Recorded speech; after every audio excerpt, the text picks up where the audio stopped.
Keith and I went through all the songs you sent. There's stuff in all of the songs that's really cool, and like you got some theory chops, which is really nice. It's nice to have someone who like can play through one of the songs, their songs like pretty cleanly, and it's more than 1 4 5 kind of stuff. So Yeah. It's interesting yeah, changes, which is cool. there's some really cool stuff there. So we've got Quinceanera, Haunting Joni, Yeah. okay, Fuck Up, Green Man, Doe, Butterfly Kisses, Jupiter, Yeah.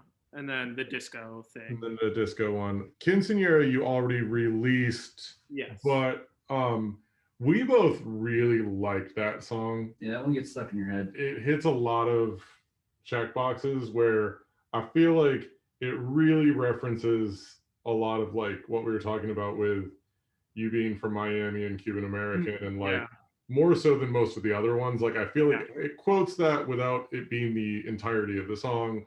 So I like that reference. That's funny. I like that it's kind of like got like an edge to it, where there's a witty edge to it, but it's also not, it's not just a comic relief song like that.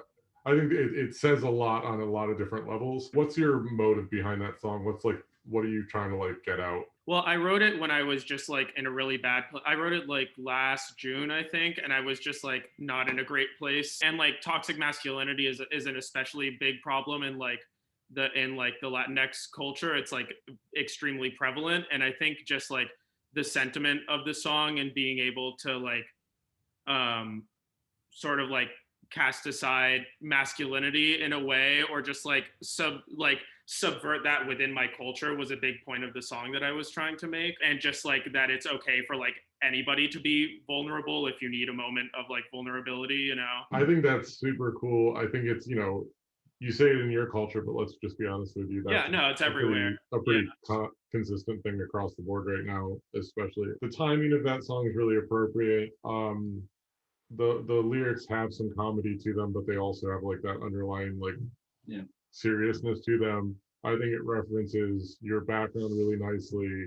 And I think the other thing is, like, as you said, it's a good release, but that song could really be developed a lot and done. Yeah, the whole first album was on GarageBand, so like, and any of them could use some work. No, but I think that one, I think we both really feel like that one represents you, and it's a different song. It's not the same old song that you're going to hear from everybody. So to us, that was probably one of the stronger ones. We can just go down the list, I think. So Haunting Joni, we both really, really liked. There is one thing that might come up with Quinceanera, and I've got to talk to Ed about this. Like censoring for curse words. Right. Yeah. I don't know. That line isn't it can't have anything in it.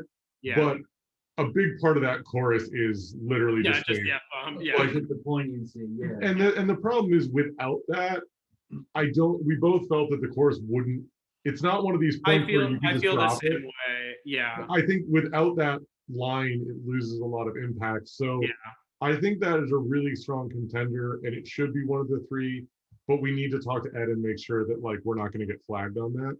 Yeah, I agree. I wouldn't, that's sort of how I feel about it too, where I wouldn't want, like, if I had to alter it for that, it would just, I don't know, it would be hard for it not to sound like silly, or just, it doesn't hit the same way, No, we both felt the same way. So I think for us, it's in the three sub that it gets approved the way it is, not censored. If that one did get flagged, the Haunting Joni one, I think we both felt that the groove of that one feels really, really good. Yeah.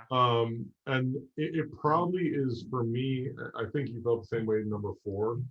So like, yeah, this one's kind of, the Joni one is we would say, if you had to pick out of the two, Quinceanera is probably above it, but if that one can't go forward because of the language, then the other one, because there is an F-bomb in the other one, but it also, that's something that we could, it's not as prevalent, and it's also, it's like something we could potentially work around. So the idea would be push for Quinceanera, but if that one gets flagged, let's try for the Joni one. I don't think it would be a letdown to go with Joni. I do think we lose that little bit of your like background that I would miss from that. So I think for us that's number 4 if we have to go to it. Okay. Fuck Up. We both really liked the song. I can tell you, they're not going to approve it. It's just we might be able to get away with the word fuck, but not in the title. Yeah. So I think that one, it's a cool song. I think it could be something really neat. I don't think it. Obviously, you can't censor that one because that's the whole point of the song, and it just drives it too hard. So I think it's a good song, but I think we'd need to be mindful of just censor wise. That's not going to work. I really like the song Green Man. That is absolutely going to get flagged. Same. I was hoping when I first started, I was like, okay, he's being kind of subtle on how this is being presented, and then out of nowhere, it's like, nope, there goes the subtlety. We are just making a statement now, and I think that one we're gonna hear from the high ups that once again is a really good song, but I think that one kind of gets taken out just because. It's the same with Doe also. Yeah, and you know what? I think Doe it's a nice song. I don't think it's got the comedy element in it that Quinceañera kind of has, but it pushes it a little bit farther. I think we already covered that with Quinceañera. So I'm not sure having those two next to each other makes a lot of sense. That's the thing, and none of them are bad songs. It's just certain ones kind of hit you a little bit more so. And the other thing was just kind of thinking about the variety of them, right? Like, because you get a 3-pack for this, and it's like, so we want to keep it, and that's kind of that played into how I was kind of listening through them as well. I didn't want to be like 2 same, 1 different, you know what I mean? Like, I care a lot about them having like being cohesive. Cohesive, but also showing different dimensions of you, like not just being here are 3 of the exact same songs repeated. The next one is Butterfly Kisses. I think we both felt that was actually is that the one with the spacier sounding chords? That was the one that we wanted to do strings on. Okay. So one of the things we both came to quite a bit is, obviously most of these are just you, piano and voice. I think that's something to sell about you, is the fact that you can play these kind of big ballady chordal things and play and sing at the same time. I don't think all 3 songs should be that, because it would get really repetitive. But I also do think that's something that we should embrace, is this would be really cool to have just a really big ballad chord, big piano, big voice. And that one I think actually would fit that really, really well. We have some thoughts on the chords that might change it a little bit, but we were thinking that one maybe really view that as more of a ballad, maybe do piano, voice, and then add a string quartet. And then possibly at the end develop it to adding bass and drums behind it, just to get a climactic ending. But I don't even know if that is necessary. The one big thing that I thought with that one was the first, the first 2 kind of teeter on themselves, and then it drops to a lower kind of key center. But that first 2 chords, they just play nice together. And what I was thinking was have at some point, and I think this is one of the songs you could pull it off, have a musical break. You know what I mean? Yeah, I think so too. Introduce some elements, and that one I thought would be really nice if you could stretch that out. You could bring in some sort of lead on, whether it's strings, whether it's guitar, whether it's something to kind of use it. I think that's the song. And you kind of, there is a musical break in the middle of it, but you really change what you did. And I agree with Keith. I think those first 2 chords that you sit on, that's the statement of that whole song. Yeah, I agree. So we need to fall on that. One of the cool things that you're doing is you don't sit on chords. You really do move around the keyboard a lot.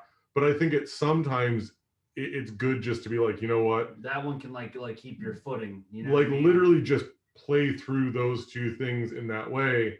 And I think it would make it a really, really powerful kind of anchor point to keep going back to.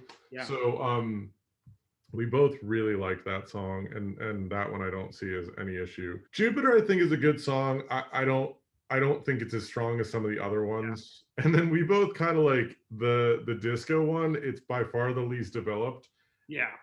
We both were hearing like a Daft Punk, Pharrell kind of like that one. If we really went after it, and like that has a lot of work to do on it, Yeah. but it's kind of almost got like a Prince vibe in it, a Daft Punk And vibe. then you almost switch into that like trap situation for a minute, which I think if we don't overplay it, like I think I liked that it went there. Yeah. As an element, but I think like pick and choose your spots with it to make Yeah. it like, make it a moment. That one I really just sort of like threw together towards the end because it's something that I had like the first minute of, and then I just wanted something a tiny bit more complete to send over. Yeah, no, the like there's something there that if you could take it and run with it lyrically, like the feel of it, it's really diverse. Like it would be a nice like juxtaposition against the other songs. So our gut reaction was do Butterfly Kisses as a ballad, do Quinceañera, um, basically the same idea that it is right now, but just more refined. Yeah. But like not really change the feel of it, just kind of like refine the feel of it.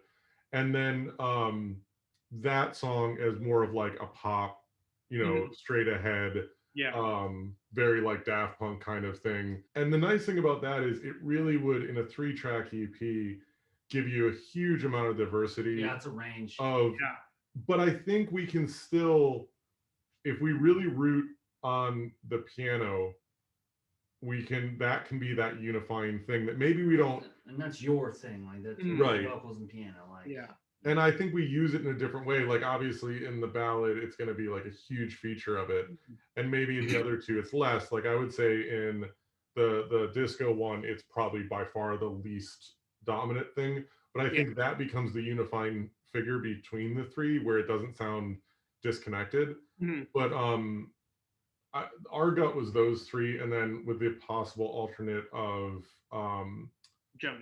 Joni, if we get the one flagged, and just we might have to censor Joni, but we both felt that could be censored without losing its feel.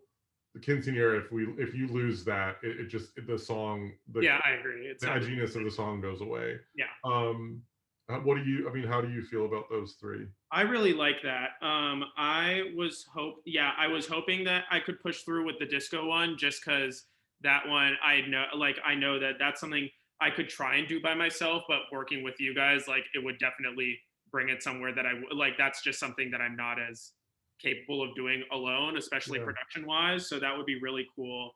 Butterfly Kisses is exactly what I want to do with it. I think is just like give it more. It already starts with a lot of like depth in the chords, and I just want to figure out how to like make just enhance that. And then Quinceañera, I really like, it's the same thing. I just like want to make it sound better, and I think especially having like actual like musicians on it and stuff would make it a lot better, Yeah, like you're saying, like Quinceañera, we might have a few suggestions on form wise. I think one of the things that you do have going for you is your chordal theory is decent.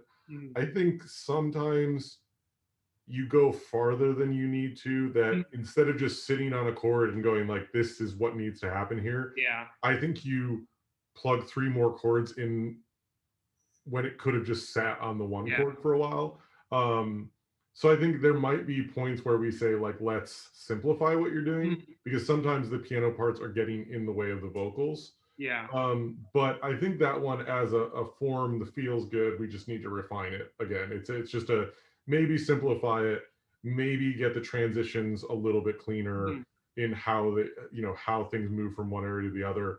But we really liked like the tempo changes and stuff like that. Yeah, that gave it a nice like life. It kept you like not knowing what to expect next in a good way. So that's cool. It's all about doing that in a not like campy way that doesn't sound like, oh, let's do a tempo change to be different. I think doing it where it sounds like an organic thing is going to be the thing that we have to really focus on. But I think overall that song is probably the one that's sitting the most where it needs to be as a foundation. I think for the Butterfly Kisses one, I think again it's a simplification sometimes of the chords. I think sometimes you play more than you need to. But a lot of that is also because you're, I'm sure, used to doing this all with one voice and piano. Yeah. And when you have, you know, bass, guitar, drums, all of a sudden those other moving parts don't have to happen because they're being filled in by those. Yeah, and like you can see that when you listen to like my actually like release stuff, is that it is like spread, it's a lot more spread out, or at least I try to make it that way. And I definitely. Yeah, mostly when it's just me and the piano, it's just because that's all I have to work with at the moment, you know. So I think that one, the killer in that one's going to be first just getting the form from start to end as a like, what kind of arc do we want the song to do? Does it? For me, the one question I really have in it, quarterly, I think we both already thought like kind of like where it needs to simplify and stuff, but does it go from piano voice with then add strings and then just come back and do this like slight arc, or are we going to do this drive forward where start piano voice, add strings, and then build to this like climactic thing at the end? And I'm not really like sure what the answer to that is. Like out of the two, I feel like the second one.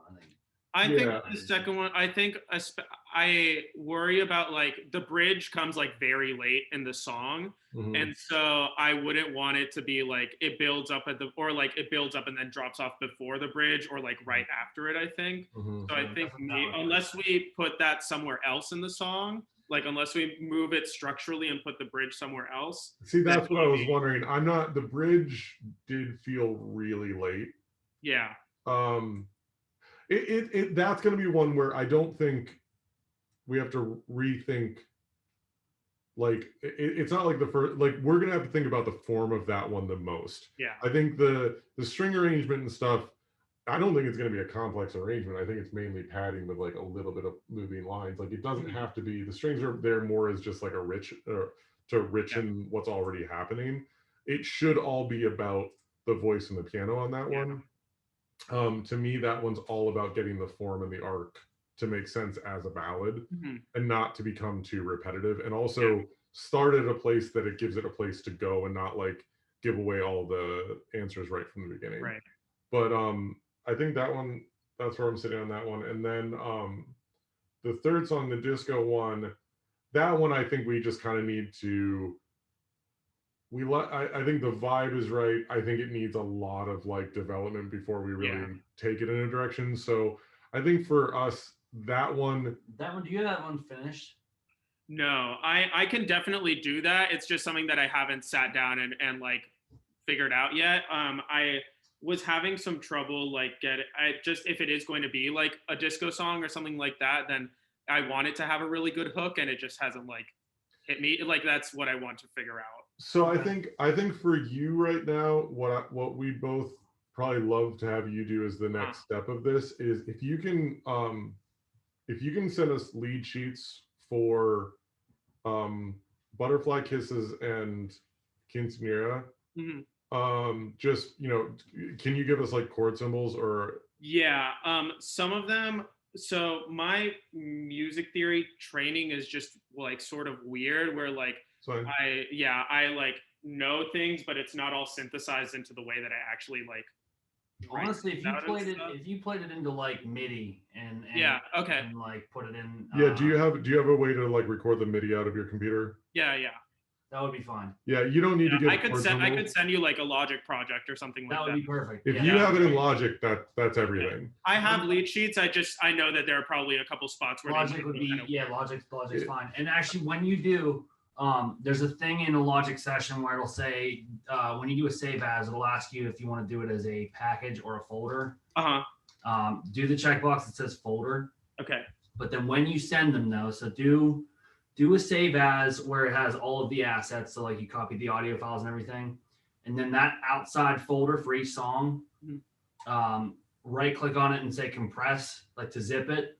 Because then if you don't do that, transferring it, a lot of times stuff gets like lost in the transfer. Okay. So if you zip all the outer folders of those, that'll be perfect. And then I can just open that up on our system. So, and if you have any questions while you're doing that, just text me and I'll walk you through it. It's super easy. Yeah. So yeah, if you can send us that, but if you can type out your lyrics and just, you know, verse, chorus, you know how like lyrics normally look. if you can send us those two, what we'll probably do is start looking through those first two songs and saying, hey, this makes sense, but like, let's simplify this chord structure here. What if we move this bridge? Or we'll start like kind of rethinking the form. We won't change anything like in a like lyric way or anything like that. We're just going to think about like, how is this song going to get from start to finish in the most logical way? Yeah. Sometimes some of your stuff seems a little like through composed, as in it starts and you just keep going. Yeah. We want at some point to have those like moments where like, here's the obvious chorus, here's the obvious this. We need to give people that, like, at the end of the day, it's got to be like pop based in like very like consumable music. Yeah. So we want to give people those kind of moments to latch onto. And I think if we just rethink the forms a little bit, we can hit those a little bit more obvious. So we can start planning those two. If you can get us that stuff, you know, as soon as possible. Yeah.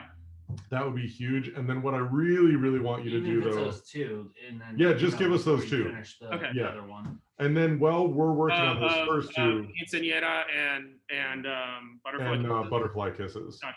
Get us those logic files and lyrics as soon as possible. And then while we're working on like kind of the layout and how we want to progress forward with those, then we'll come back and while we're doing that, if you can really go after getting more of an idea of an end game for the disco track. And I definitely would say, I know why we're saying disco. I want to lean more towards like a Daft Punk kind of vibe than like a specific disco. Disco gives it a little bit like, think pop, like modern disco. Right. I think I almost hear Wolfpack. Yeah. That's sort of what I, especially with the little clip at the end of like the synth like piano-y type thing that like I've been listening to them a ton lately, and I'd love to do something like what they're doing. Okay. So let's definitely say Wolfpack / Daft Punk. Not so much disco, because I think if we leaned, when I hear disco, I'm thinking like John Travolta, like, and that I think could get really cheesy. So let's think pop, disco, like modern kind of stuff. You work on like the form and the lyrics for that.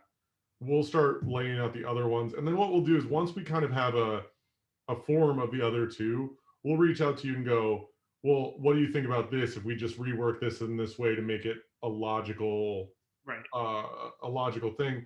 And then once we get those forms, then it's as simple as you know, building the songs from there out.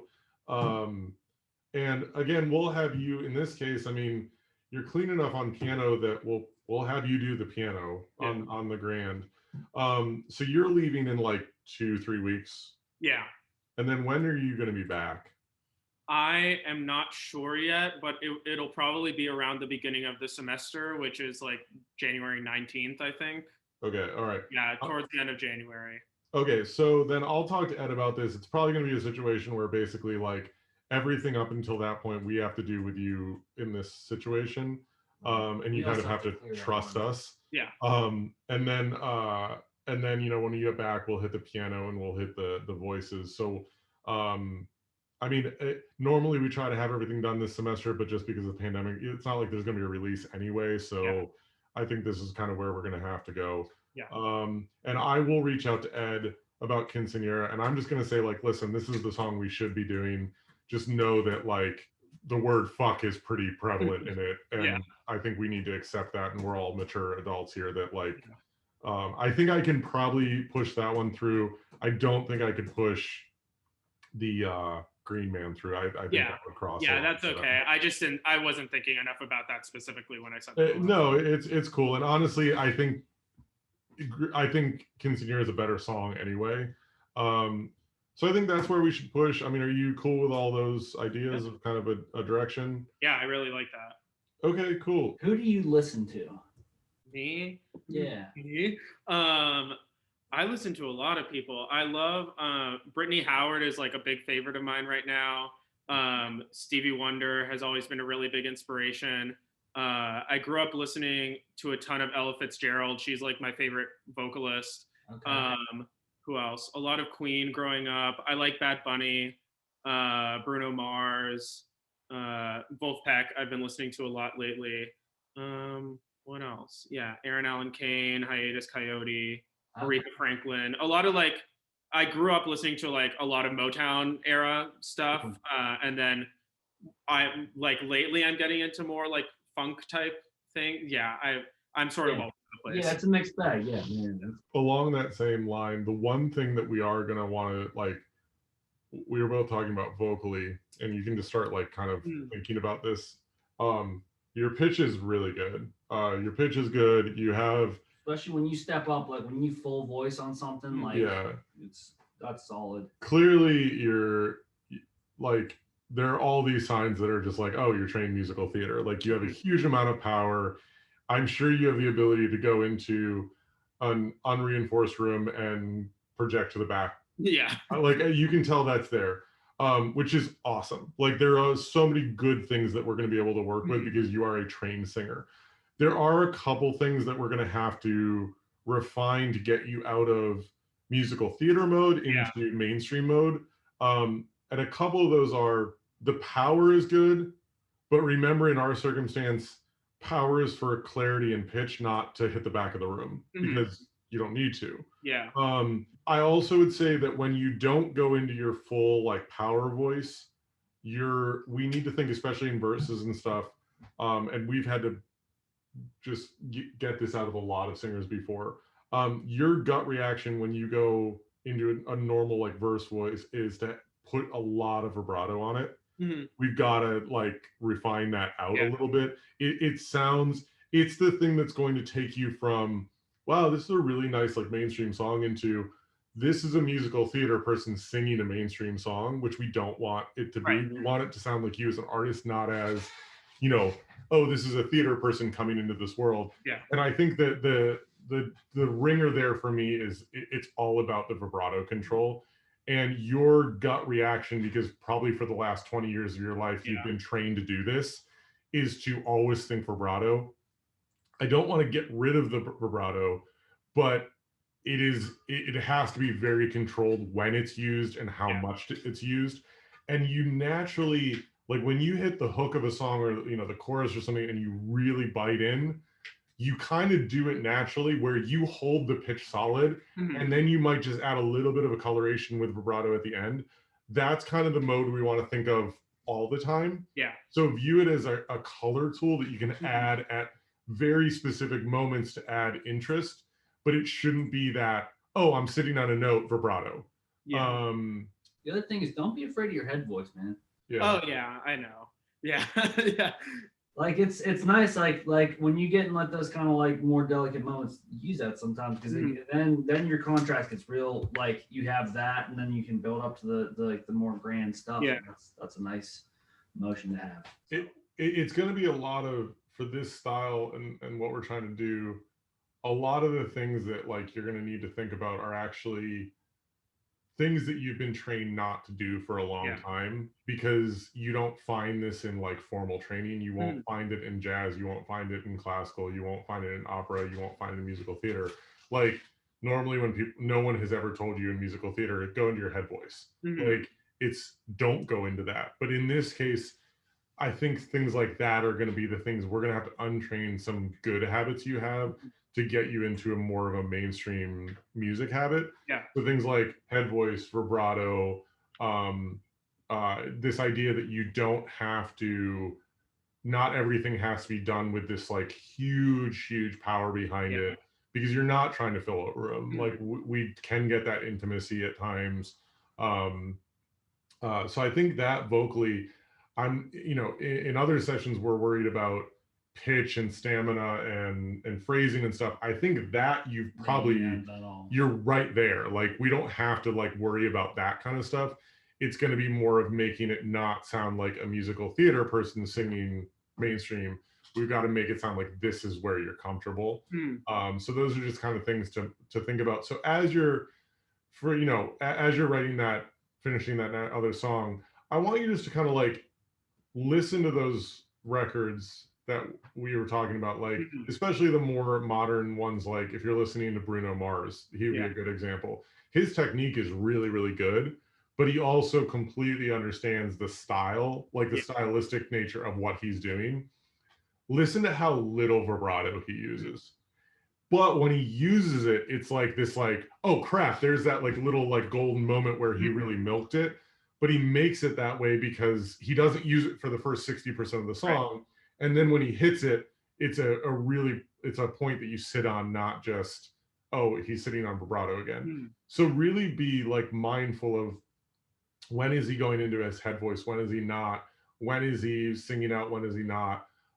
Start thinking of those things. And I think that if you can start thinking about that, like I said, the technique issues that a lot of times we deal with, you're not going to have, because you have that training where we're not going to be, fighting pitch, we're not going to be fighting stamina, we're not going to be fighting phrasing, but you're going to have those other issues that we're going to have to break some habits that I have a feeling if I ask you just to hold a note, your voice instantly goes to vibrato because you've probably been always told to. I could no. Well, I don't want to like. I also don't want to give the impression that I can't, because I definitely can. A part of this is also just that when in my own writing, I'm just not thinking about that as much. Like right. That's the thing is, like, if you were to listen to me play like a bunch of covers of actual pop songs and stuff, it's much more standard. Like it sounds more like it's supposed to, and this is more just me like writing stylistically how I do without thinking about it, and singing right. how I do without, just because it's just like my own stuff. Well, and I have no doubt it's not something that I'm incapable of at all. No. There's no question you can do it. I think the question is going to be right now, your go-to is this. You can clearly do this, but it's not what, if I just said, do this right now, your instant reaction would be to go to this side. Yeah. And we need to kind of refine it that when you're doing this style of music, we just click it over the edge. Right. So you can pull that as your, what I want to get is, by the time we cut your vocals, I want to make it where you're not having to think to go in that place. You're not having to go, oh, wait, they don't want me doing this. It's just, oh, I'm singing this kind of song. This is what I need to be doing. And that's something too, where like part of the thing is when you have your lyrics and stuff like that, even just like, I'll sometimes have people draw a map of like, and hey, this is to the T how I'm going to do it. So that the like, kind of like he was saying, that by the time you come in, you can still be artistic with it. You can still have fun with it because all the groundwork has already been laid. Right. You know what I mean? Whether that, and that's coming down to breaths and stuff too, and just like managing it all. But I think we're excited because you have a good grip on all of this stuff already. Yeah. So just when you're coming in, just like be open to like, hey, we've been doing it this way. Maybe let's try it this way. Yeah. And that's part of just like kind of growing and working in the studio. So yeah.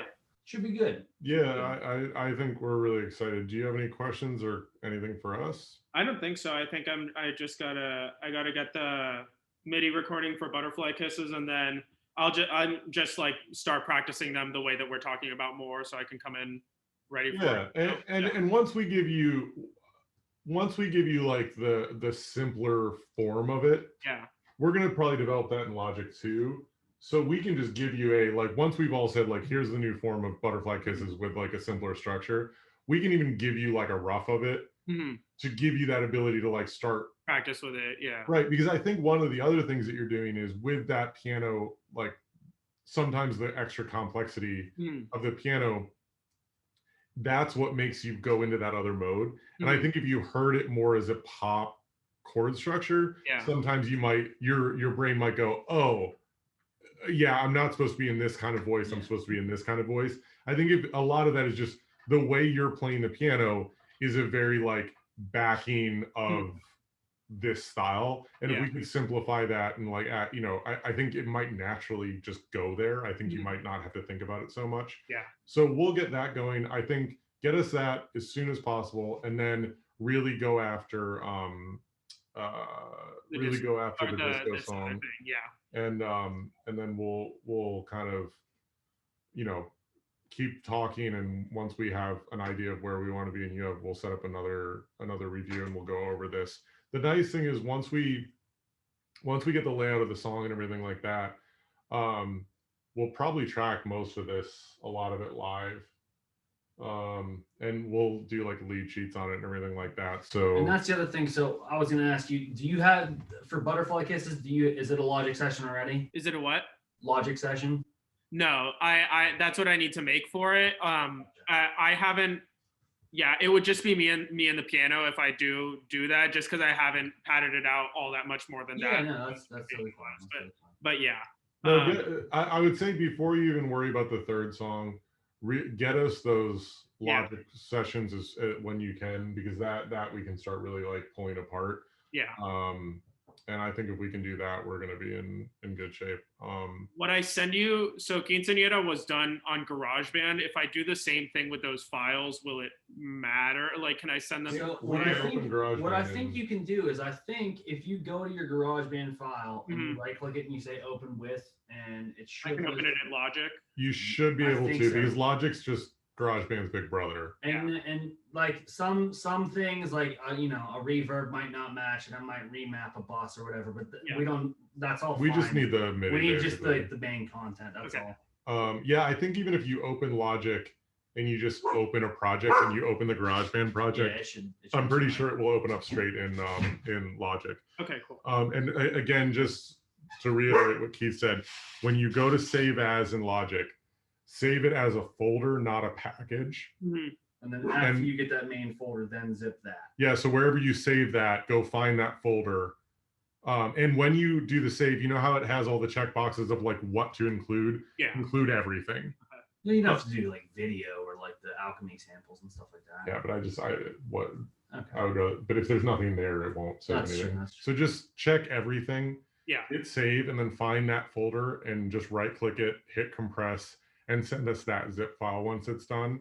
And once we have that, we can, if there are any issues, we'll have a really good look at what's happening there, and then we'll be able to just work that. So, right. Yeah. So if you can do that, I think we're in good shape. Just maybe text me when you get that over, when you're sending that over. Yeah. Cool. Okay. Awesome. Yeah. Cool, man. Yeah, I'm excited, man. The songs are cool. They're different. It's, I like the variety of them. Yeah, I don't know. There's something about the Butterfly Kisses to me, like that ballad, I think is going to be the one that I really like sit on, just because I think the string arrangement on that could be really, really, really beautiful. That one to me, I was telling Keith, that one is reminding me more like the Adele kind of like ballad style. Yeah. If I have to like compare it to something, I think we could just crush that. That's why the first two chords, I just want to like sit. We both want to just sit on those so much longer, because there's so much like tension that builds in those. And I think the way it is now, it just resolves so quickly. You're kind of like, oh no, I want more of that like angst that's to build up longer. And then when you finally go to the resolution, I think it will have just like a much more like we got somewhere, instead of 1, 2, oh we're there, 1, 2, oh we're there. I think we should build that tension a lot longer, and we can do that a lot with the strings too. Yeah. So, cool. Yeah. Anybody else that wants to chime in? No, we're not chiming in. We're keeping quiet over here. Ed, it's good to see you. Hey, good to see you too. Sorry, had my other classes up before this, but I just wanted to jump on, and this is cool. I like the way it lays out. So I sent it off to everybody as soon as you send it to me, and then we can do something like this with a little bit more advanced time. Yep. We'll definitely get a lot more. And we're going, since you're recording it, all we got to do is work together and get some. As soon as I'm done, I'll send the link. So that's good, because I had the class this morning, and unfortunately, a lot of those kids have afternoon classes, which goes right into.